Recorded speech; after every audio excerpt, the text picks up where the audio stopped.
All right. Hello, everyone, and thanks for joining our webinar called How to Compete in the Shadow of Online Retail Giants. We're really excited to have you guys. Before we get started, I just want to mention that the webinar is being recorded and it will be sent to everyone following the webinar, so no need to ask about that.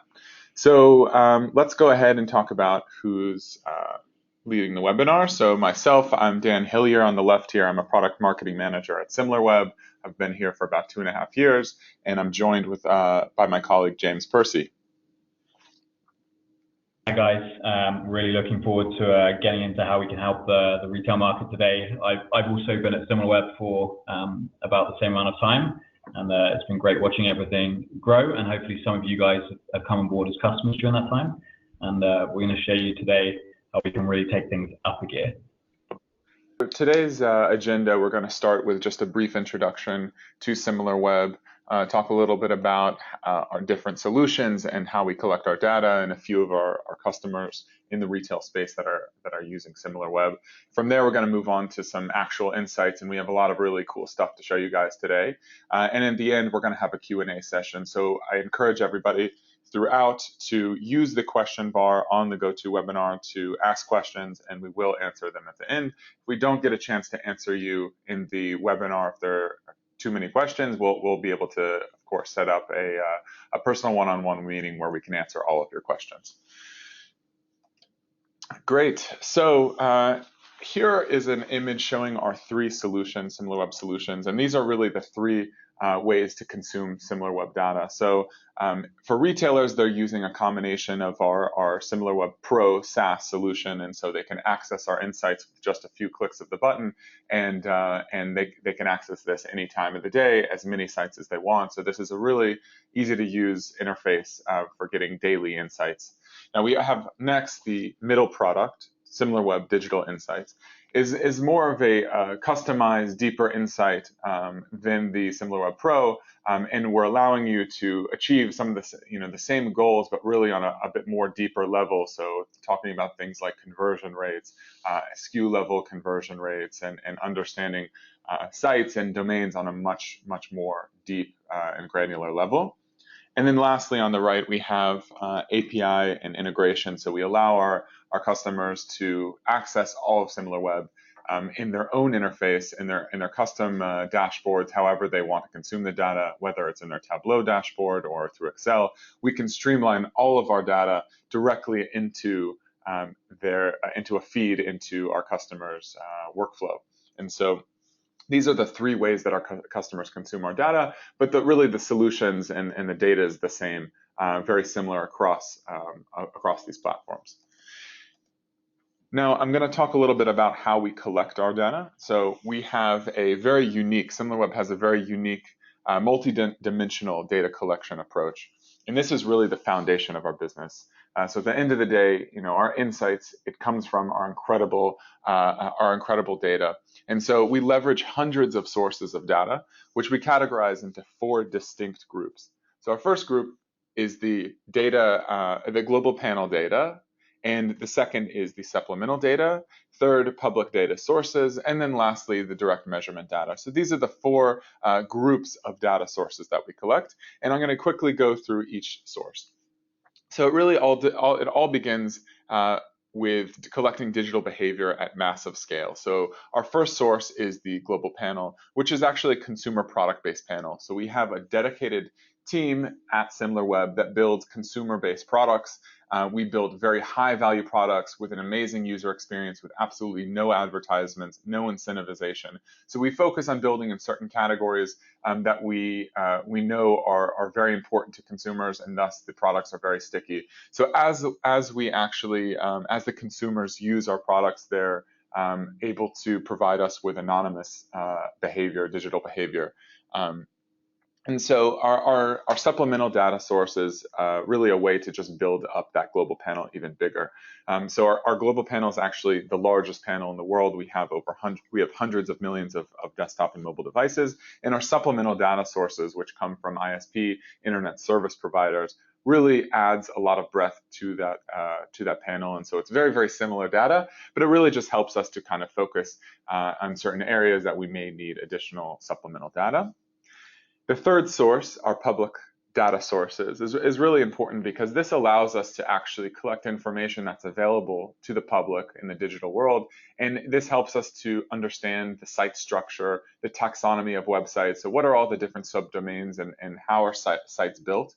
And then we can go on to actually understand the relationships between sites. So we build relationship webs and understand how different websites are related one to another and how consumers interact across these different websites.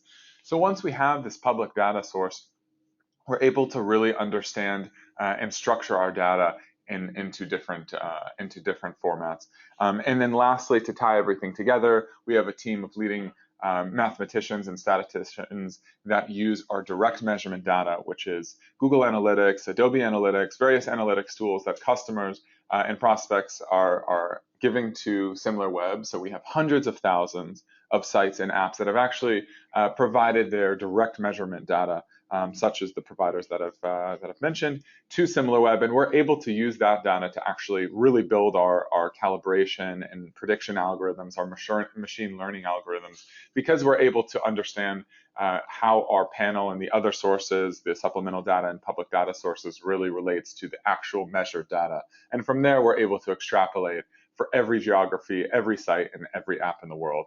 And so on the far right, delivering our magic, we believe that it's not just about data, it's about having a beautiful digital interface to actually consume data in a way that makes it accessible and insightful and actionable. And so we focus on not just having the best data in the world, but building the platforms and the ways to actually use that data to improve your bottom line as a business. Quickly to show a few of our retail customers in really the e-commerce space, both on the manufacturing side and also on the actual retail side. So we work with really hundreds of different of businesses, but we chose a few of our customers to show on the slide. So businesses like eBay and Walmart, John Lewis, as well as consumer goods companies like Adidas, L'Oreal, Procter & Gamble, Unilever, etc. And then lastly, agencies are really a big source of our business because they use our data to basically advise their customers. So it's a really great another really great vertical that we work with that services this entire industry. So that was it for the introduction, and now we're going to move on to getting into the actual insights. And so I'm going to first show a few interesting insights that we looked at in the last few weeks and talk a little bit about some upcoming trends. And then I'm going to move into some of our key value propositions as Similarweb for the retail industry. So first, I think I'm going to start on the left looking at general merchandise. A few fun and interesting trends right now.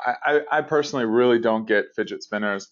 I think they're really only going to just last a few more months and then going to become sort of not cool, not trending. That's my prediction, but it's still pretty incredible. You look at a product that basically didn't exist last year. It's become the #1 searched non-branded keyword on Amazon, eBay, and Walmart total thus far in 2017. Really, really amazing that a product like this could drive so much demand so moving on to the next insight here, looking at Walmart. It's pretty interesting to see that Walmart's referral strategy is very, very heavily based on coupon partnerships. So competitors like Amazon and eBay, they actually rely on competitors a lot less than Walmart. So while Walmart is about 22.5% of their affiliate partnerships, referral partnerships are from coupons, the other sites are much more around the 10%, 15% average. So it's pretty interesting to us how much their business and their affiliate strategy relies on actual coupon sites. Moving on to the right-hand side, looking at consumer electronics.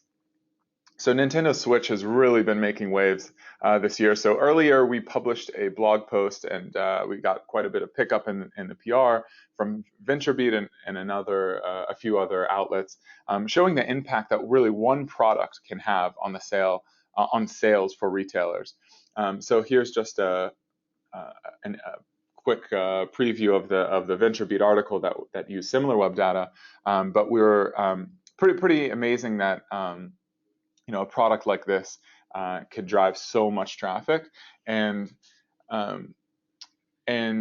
so every retailer is really searching for the up and coming or best selling products, brands, or categories, and that's a really big use case that we're going to get into in a little bit, when retailers are actually able to use Similarweb data to understand exactly the performance of different products, different categories, different brands, etc. So this allows them to kind of focus on the products that are going to drive them the most revenue.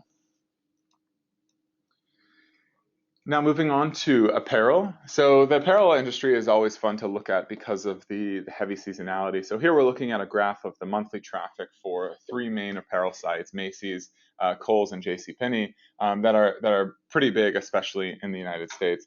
And so when we look at this graph, while we see that Macy's, Kohl's, and JCPenney are quite close, they're pretty neck and neck in traffic, you see before and after the holiday season, it's interesting that in November, December, it's really we really get a clear picture of who's strongest on digital. So Macy's and Kohl's are both crushing JCPenney during these holiday months. And it's interesting that, for example, November, we can see is a much better month for Kohl's, while December is the bigger month for Macy's. So using Similarweb, you can really understand exactly the trends and seasonality, and who are the winners, who are the losers, what strategies are working, and which strategies are not working.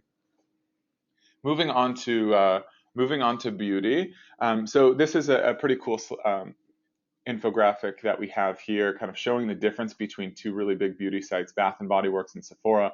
Looking at these two sites, you can see that the most popular on-site searches are really focused on brands, and people aren't necessarily looking for non-branded keywords or specific products. It's driven by the brand itself, and that's pretty interesting in this space. And we find that in other industries, it's less so. It's a lot more driven by specific products. And so this was a pretty cool insight that we found. Now, to kind of take a step back and look at the entire industry as a whole, and this is a sort of a mapping out of the UK retail industry. And so on the left axis, we have the total monthly visits, and also indicated by the size of the circles. And on the right side, the pages per visit. And I really like this image because it's kind of showing that there's two really large retailers that have broken away from the pack in the UK. So looking at Amazon and eBay, they're very, very similar in size. eBay is actually even slightly larger than Amazon.co.uk. And also, both of them are very similar in terms of pages per visit. So you can see and infer that a lot of people are looking through mini product pages. And so it gives you a sense of how these retailers are able to drive such incredible traffic and conversions that they do. But you also see a few interesting outliers, especially ASOS. So while ASOS is just a fraction of the size of Amazon and eBay, you can see their average pages per visit is very, very high. It's over 14 average pages per visit. And so I really like this slide to kind of map out the different players in the industry. And lastly, what I always find interesting is how big eBay.com and Amazon.com are in the UK market. So even though the main site in UK is Amazon.co.uk and eBay.co.uk, there is a significant population that's actually looking for products and buying products in the United States, for example, because there's a much larger product selection, and because in a lot of cases the prices are actually cheaper. So this gives you a sense of how many people are still using these US-based domains to do their shopping, even though they're based in the UK.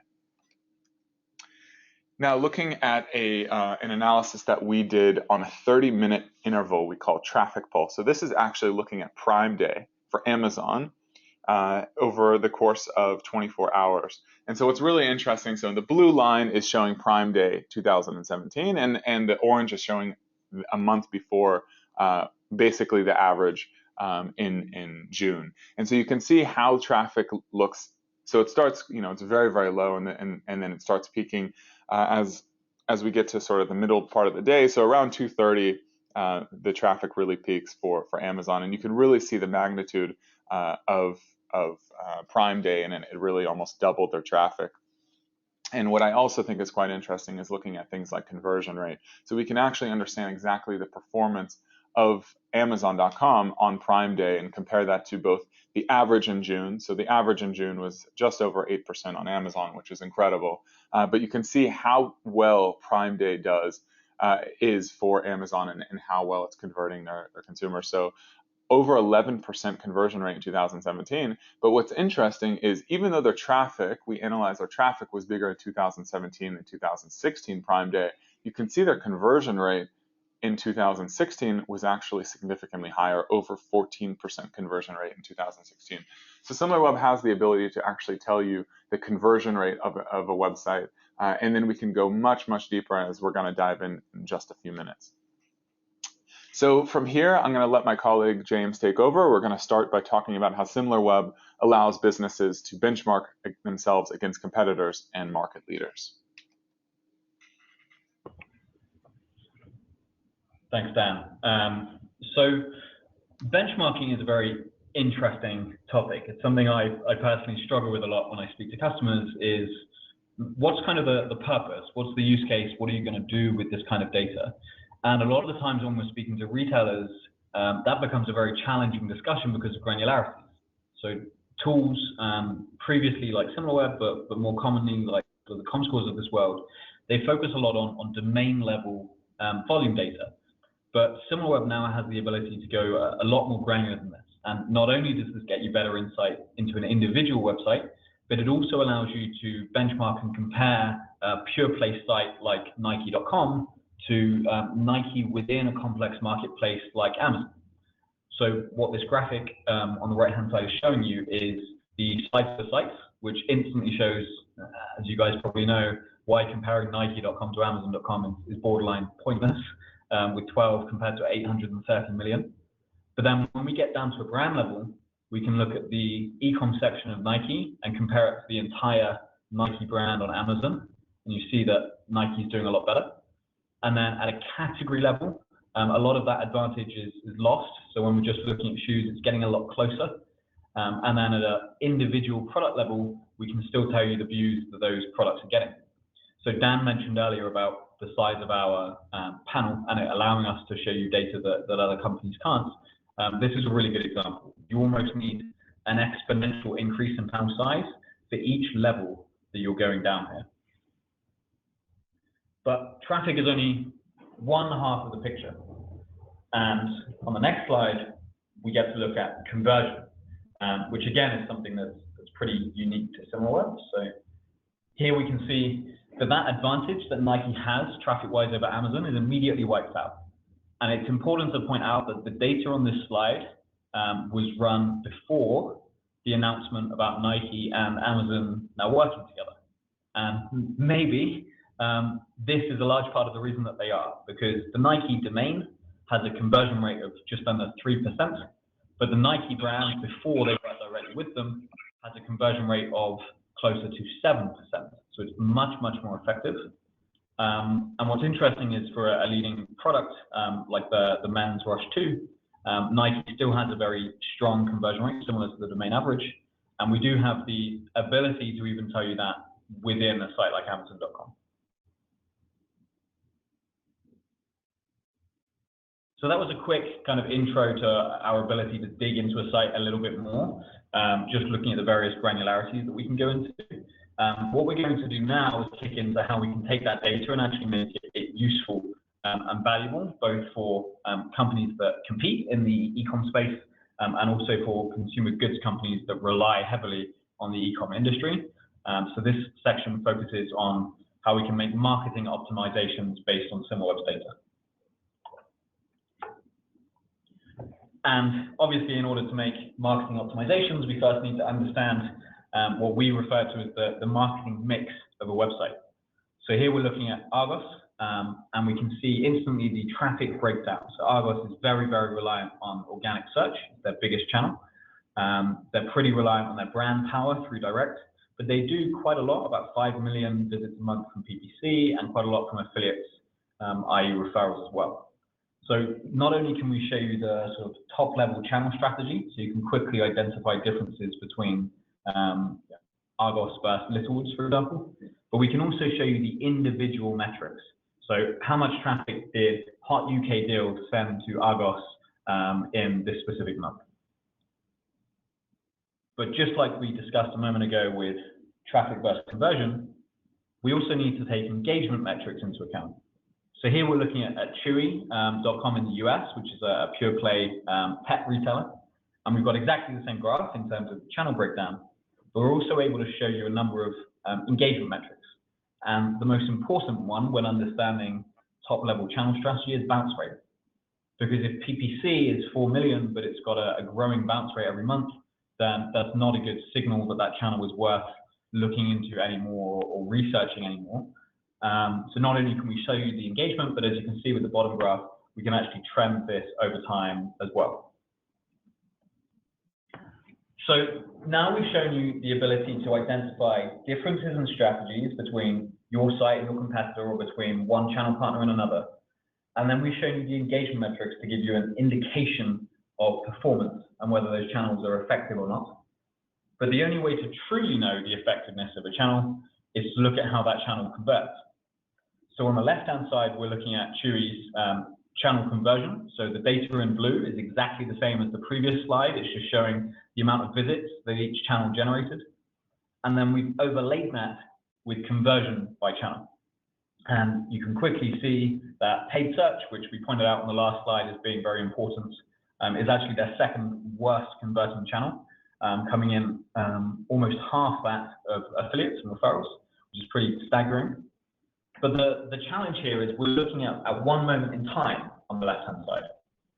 And I would imagine Chewy is a pretty big website, but if we looked at this for March, and then if we looked at it for April, just kind of side by side, we wouldn't notice that many differences. It wouldn't really jump out the page at us and tell us what to do. And what really makes this kind of data useful and actionable is looking at that relative change and shift in strategies. So on the right-hand side, we're showing you exactly that. We took essentially this graph for March and April, and we did the shift between traffic in blue and actual sales by channel, no longer conversion rate, in orange. And what you notice is a few things really jumping out at you. So organic search is the obvious one. So we can correlate an increase in traffic of about 4.5% to an increase in sales from organic of about 18%, which is phenomenal. And then we can also see the exact opposite going on. So on the left, we pointed out that the strongest converting channel was referrals. But on the right, we can see referrals grew in April, which if you're just looking at this from a volume perspective, if you're a competitor to Chewy, you might want to find out who those referrals are, see if you can go after them, replicate some of that success. But when we add sales into the picture, you can see that that increase of about 5% traffic correlates to a decrease in sales. Now, the reason this is so exciting for the retail industry is market intelligence and using any form of third-party data is ultimately, for want of a better phrase, it's guesswork, right? You're seeing changes and you're trying to make educated guesses as to whether or not you should go after that traffic. And now, for the first time ever, we're able to correlate those traffic changes to performance changes so that you can make significantly less risky and, more importantly, much higher ROI decisions. So we identified search on the last screen for both PPC and organic as being a big driver of both traffic and sales. And we have the ability to show you every single keyword sending traffic to a site. So this is Chewy.com, and you can see below it, we've also got some other companies as well. And you can see the keywords, including all the not provided stuff, because our methodology isn't impacted by the Google encryption. The amount of traffic each individual keyword sent, which gets rid of things like vanity metrics of ranking positions and things that aren't that actionable. And then you can see the change. So when you start to think of this as a workflow, you identify the channels that grow, you quantify whether or not they led to improvements in performance. And then you get down to an individual keyword level and you just sort by this column, percent change. And immediately you're identifying all of those keywords that were causing the shift on the previous slide, and you know that's the safe investments to try and replicate. And James, just to jump in, these are actually non-branded keywords. So we have the ability to filter out all the branded keywords and just show the non-branded keywords. And we're also able to see exactly how invested in PPC or organic traffic each keyword is driving, and this is really important to see if you're a competitor and you can identify strong organic search that there's no PPC, for example, and you can start taking traffic share immediately. So just wanted to jump in and clarify that this is just looking at the non-branded searches right now. You raise a good point as well, Dan, which is, and I promise everyone listening, this wasn't pre-planned. A lot of SEO tools out there, my background is actually in SEO, they give good data, but you have to export it, and you have to play around with it in Excel to get anything meaningful.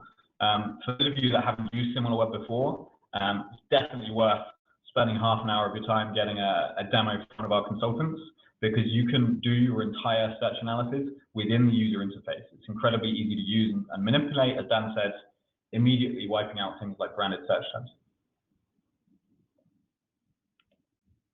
So this is an interesting one because external search is important. As we saw on that slide, it's like 20,000 keywords in a single month. But there's a new thing that's kind of trending out there, especially as tools like Amazon start to open up their platforms and allow you to be a bit more aggressive within their domain, which is on-site search. And I would liken this to the average offline shopper experience. If you already know what product you want to buy, whether it's dog food or a mountain bike, you walk into the shop and you have one of two options. You can either wander around the store hoping that you bump into the product you're trying to buy, or you can walk straight up to somebody that works there and say, hey, where's this? And they'll take you straight to it. And we see exactly the same kind of behavior within e-commerce across all verticals, which is when people go to retailers, and it's not just Amazon who are famous for this. As you can see here, Chewy, also Amazon UK, Walmart as well. A lot of people go to the site directly or through branded search, and then they just type in what they want. It's the digital equivalent of asking a member of staff. And you see here that the dependency on on-site search is massive. So yes, you have this amazing opportunity with external. You also have an even bigger opportunity within on-site. And we can get super granular with this as well. So the next slide actually starts to show you, just like we just saw on external search, the individual keywords that are generating these kind of volumes. And we can also speak to performance as well. I think there's a tiny bit of lag on the slides, by the way. So if I suddenly go quiet, it's just because we're waiting for a couple of seconds. But here we go. We can do this across any website in the world. It's very simple and fast and quick for us to run. And here we've done, intentionally shown you a pretty wide array of different things. So we've got a generic term of dog food. Then we've got a sort of mid-market volume brand. And then we've got a big, very popular brand. It's all in the US. And we've alternated between Amazon as the general merchandise marketplace and then the pure play domain of Chewy that we looked at earlier. And you do instantly see Amazon's famous volume behind on-site search, generating 10 times more searches for dog food than Chewy.com, which in itself is a multiple million visit site. But we can also show you how these keywords are converting to a product purchase. So you see that when people do on-site search on either of these domains, they're incredibly likely to make a purchase, because again, I would liken it to that in-store experience. And to point out a couple of things here, yes, the volume of dog food is high, but check out Blue Buffalo on Amazon. It converts at almost 20%. 1 in 5 people that go to Amazon and type in Blue Buffalo, and this is phrase match, so any word containing Blue Buffalo, end up buying a product, which is really, really, really high. And if a company like Hills were to get the same kind of conversion rate for their 70,000 searches, they'd increase their sales instantaneously by 3,000 sales a month, which is pretty phenomenal granularity. And as I said, Amazon now lets you bid on things like this. So this becomes almost like a hidden channel that your competitors don't have access to, and it gives you a great advantage over them. So as we jump into the next section, we're going to shift gears a little bit. So what we were talking about for the last few slides, it was all surrounding marketing optimizations. So how can you identify on-site keywords? How can you get brand level insights? How can you correlate traffic changes to positive or negative impacts on sales? But that's only half of the e-retail challenge. The other half is merchandising. So how do you know that you're selling the right products, and how do you know that those products are priced correctly and that you're not losing a significant amount of shares to your competitors? So this is a new product that we've literally released in the last couple of days. We're very, very excited about this. We're, as far as I'm aware, the only company in the world that can offer this kind of data. And it's called Top Products. It's pretty self-explanatory. It shows you at a SKU or even ASIN level, if you're looking at Amazon, the most viewed and most purchased products on a domain. So if you own ASOS, here you can see all of the ASOS top products, which of course you have internally, but on the next slide, you can compare those top products to their equivalents on American Eagle. And you can start to make big picture merchandising decisions about if you're stocking the right stuff, if there's any product gaps. Perhaps if we think of the Chewy Amazon example, Amazon aren't selling food for puppies or something like that. It's finding out your weaknesses, but also your strengths. And you can see that we give you the SKU, of course, the number of views that that product gets, and then the conversion rate that that product gets as well as the previews that you can quickly sort of fly through and check out what's going on. And let's say an equivalent product was sold on both sites and it's sold 3 times as well on American Eagle with ASOS. ASOS could then go to the domain, see if there's a price point difference, if there's a speed of delivery difference in terms of shipping, and make those tweaks and suddenly open the floodgates in sales. So it's less marketing, it's more merchandising, but it's a new capability that we have as well. And if you're interested in seeing it, please do reach out to us. Now, there's only a couple of slides left before we open this up to questions. And everything that we've looked at in this presentation so far, including the great sort of big picture strategic insights that Dan talked about at the start, is about looking at individual websites. So we may put them side by side, we may do a comparison between them, but we're always looking at one site. And kind of the theme of this entire webinar is it's about changing your perspective, not just of how you do things like benchmark and optimization, but of how you use market intelligence in general. And these last 3 slides really speak to that. So the first one is referring to benchmarking on performance. And again, everything that we're showing here is real data. So we're looking at 2 massive supermarkets in the UK, Tesco and Asda. And if you're using any sort of market intelligence platform, not just Similarweb, the picture that you get is just those blue bars. So you see Tesco 13.4 million, Asda 6.12, and you think Tesco's twice as big as Asda. Simple, right? But when we talk about conversion, we can really dig into this and we can define a funnel however we want. So in this case, we're doing visits to view the grocery segment of the site and made a purchase. We could do visits to viewed carts and made a purchase. We could do visits to unbounced visits to viewed cart. It's very pliable, but what it's about is changing the way you view the industry. So as I said, if you benchmark purely on volume, Tesco's twice as big as Asda. But when you benchmark on sales, on actual purchases, Tesco's is 3 times bigger than Asda. Pretty significant difference in how you're viewing these 2 companies. And you can see that they really drive that conversion from being twice as efficient as Asda on converting people that view the grocery segment of their site into purchasing. Almost 1 in 3 people that go to Tesco's grocery segment end up making a purchase, which is phenomenally high compared to more like 1 in 6 for Asda.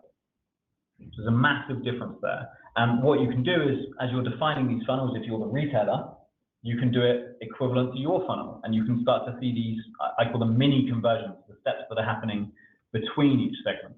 And you start to A/B test things and test them each month and see if you can close that gap. Because the fastest way for Asda to catch Tesco's isn't for them to get more visits, it's for them to match their conversion rate. But again, this is still putting 2 websites side by side. So the last 2 slides move away from that. And what we start to look at is not just how many people went to Adidas or Nike or Tesco's or Asda, but of the people that go to one site or entity, do they also view another one? And we can do this at incredible granularity. So what this slide is showing you is this blue circle, including the gray intersection area. This represents 100% of the users that viewed an Adidas product within Amazon.com in a specific day. And almost 1 in 5 of them, 17% of people that view an Adidas product on Amazon, view a Nike product on Amazon in the same day, which is phenomenally high. You think it's showing that it's not really a brand loyalty thing. People are just looking for the best product at the best price. Again, just caveating that this was made before the Amazon and Nike partnership. But it's another metric that may speak to why they did that partnership, because when a user is exposed to both, so if we're just looking at the intersection, when a user views both products on the same day, they're twice as likely, if you look at the bottom of the screen, to purchase an Adidas product than a Nike product. I'd love to know how that's different for the last month now. But it really speaks to strategy within Amazon and understanding cross-selling. And it's not just a benchmarking piece. So the last slide speaks to a really strategic use case that I'm sure a lot of the consumer goods companies on the line would find useful, which is cannibalization. So there's this kind of trend going on right now where consumer goods companies and subscription companies are really taking off with direct-to-consumer services. So they start shipping directly through their brand.com website, but they still list on channels. And channels like Amazon are obviously still very important to any consumer goods company's performance. But sometimes that relationship isn't as symbiotic as people would like it to be. So this screen is showing the people that view a Bose product on Amazon in blue, and then the people that view a Bose product on Bose in orange. And firstly, this is huge. Like, this blows my mind. 14% of people that view Bose on Amazon go to Bose.com in the same day and view a product, which is really, really high.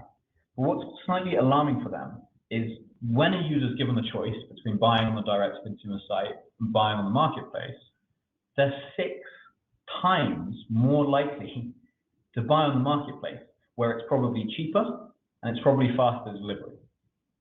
But if they're already going to the Bose website to begin with, there's an argument to be made, and obviously it's subject to a lot of further analysis on that side, that maybe they should consider going it alone and doing the exact opposite of what Nike just did. And this kind of data speaks to a ton of different use cases. The one that springs to mind for me is always coupon sites for retailers. If you list a free delivery coupon on like a Hot UK Deals, how do you know if people are already on the checkout page before they do it? So it's the kind of data that's fantastically valuable when you're trying to solve a problem, you're trying to answer a key business question. And it's, again, another example of something that's pretty unique to Similarweb, and hopefully something you guys are excited to hear more about. And that's it from me. Thanks, James. And thanks everybody for sticking with us through that presentation. That was really, really awesome. So if you have more questions, we'd love to set up a one-on-one and go through in a lot more detail and understand exactly what you need as a business and how our solutions can help. So feel free to contact us at sales@similarweb.com. And now for the last segment of our presentation, our webinar today, we're going to have an open Q&A. So we got quite a few questions. So we really appreciate everyone's engagement. And I also want to mention that we posted a downloadable infographic to the GoToWebinar panel. So you can just go to the sidebar, and there's a PDF there that you can see called Fidgets and Gadgets infographic that you can download and enjoy that. So let's move on to the Q&A section. Okay, so let's see. The first question is about understanding what pages per visits are. So the question is pages per visit a metric that shows how many pages a website visitor gazes by clicking page 1, page 2, page 3, page 4, page 5, etc., usually located on the bottom? So pages per visit is a metric that looks at the average number of total pages that a user looks at on a website.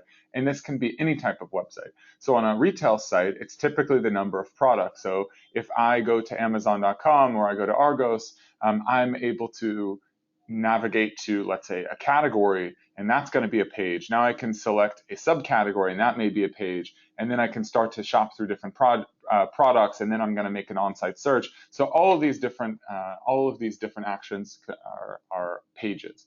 So every time a new page page loads on the site, and we're able to capture all of these pages. And again, we're able to average this out and identify on which retail sites are consumers looking through the most products.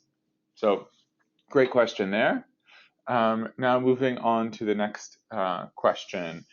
So what percentage is a question of how much traffic do we monitor to UK sites comes from China? Are you able to say the percentage of that traffic that converts to sales? Do you plan to offer services looking at Chinese e-commerce sites, etc.? So we do have the ability to show the breakdown of the traffic for any website in the world, so we can identify exactly which percentage is coming from a specific country. And we're also, in terms of China, we have a lot of really exciting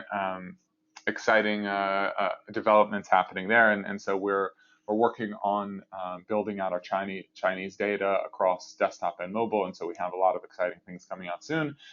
But happy to kind of discuss with you certain analyses looking at specific countries, traffic on websites, etc.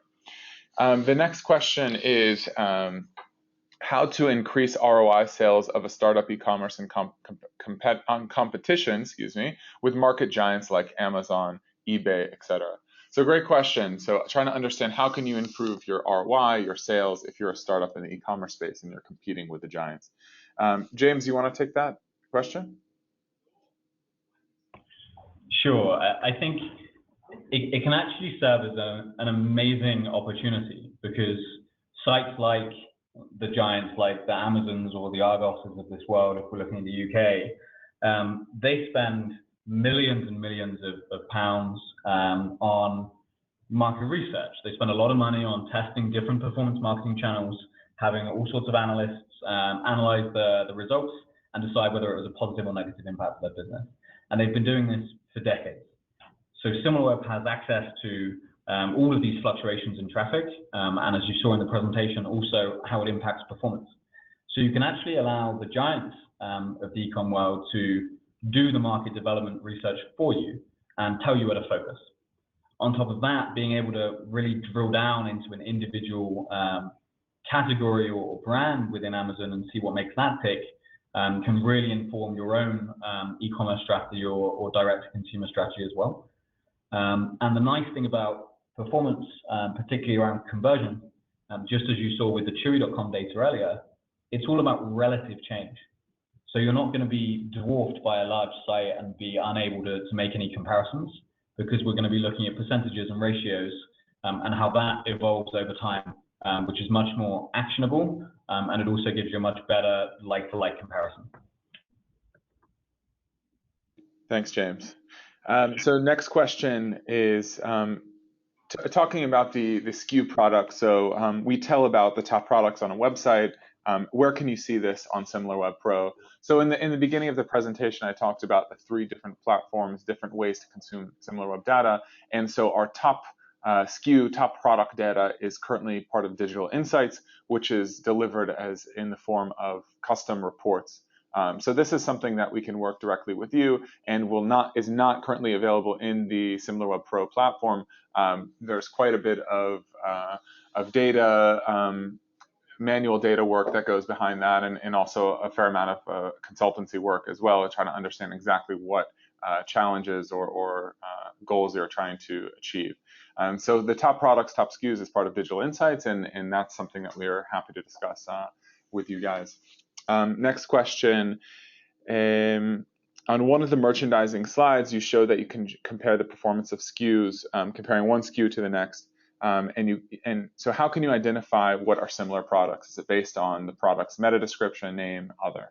That's a great question, actually. And so currently our top products, this product is actually just showing you the top SKUs and the amount of traffic and potentially conversion rate as well. So it's not looking at, for example, comparing the exact SKU from one to the next. That's going to require something that we do in our consulting team. So that requires actually manually going through the data and identifying what are sort of relative products and similar products and complementary products, et cetera. So that's something that we do for our customers on sort of a consultancy basis.